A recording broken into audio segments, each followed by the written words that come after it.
বন্ধুরা, যারা মোবাইলে লেখালেখি করেন, সেটা কোনো আর্টিকেল হোক বা কোনো স্টোরির চ্যাপ্টার, জানতে চান তার মধ্যে কয়েকটি ক্যারেক্টার, ওয়ার্ডস এবং প্যারাগ্রাফ আছে, তাহলে ডিসক্রিপশনে দেওয়া লিঙ্কটি ক্লিক করুন আর চলে আসুন এই ওয়েবসাইটে।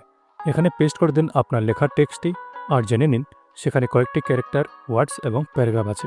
আমি এখানে আমার লেখা একটি ছোট্ট টেক্সট এখানে পেস্ট করে দিচ্ছি। Dialog pop-up button. ভিডিওটি ভালো লাগলে লাইক, কমেন্ট এবং শেয়ার করবেন। আর স্ক্রিন রিডারের সাথে টেকনোলজি ভিডিও পাওয়ার জন্য ব্লাইন্ড বন্ধু পরিবার ইউটিউব চ্যানেলটিকে সাবস্ক্রাইব করে পাশে থাকা বেল আইকনটি প্রেস করে দেবেন, যাতে নতুন ভিডিও আপলোডের সাথে সাথে আপনার কাছে নোটিফিকেশন পৌঁছে যায় সবার আগে। টেক্সট বক্স এবার যদি সোয়াইপ করি তাহলে আমি জানতে পারবো এখানে কয়েকটি ক্যারেক্টার, ওয়ার্ডস, প্যারাগ্রাফ রয়েছে। Words 44. Characters without spaces 232. Characters with spaces 275. Sentences 2. Paragraphs 2. ভিডিওটি ভালো লাগলে অবশ্যই লাইক করবেন, কমেন্ট করবেন এবং শেয়ার করবেন। আর এরকমের ভিডিও পাওয়ার জন্য ব্ল্যান্ড বন্ধু পরিবার চ্যানেলটিকে সাবস্ক্রাইব করে পাশে থাকবেন। Subscribe to Blind Bondhu YouTube channel and press the bell icon to get more new videos with Screen Reader.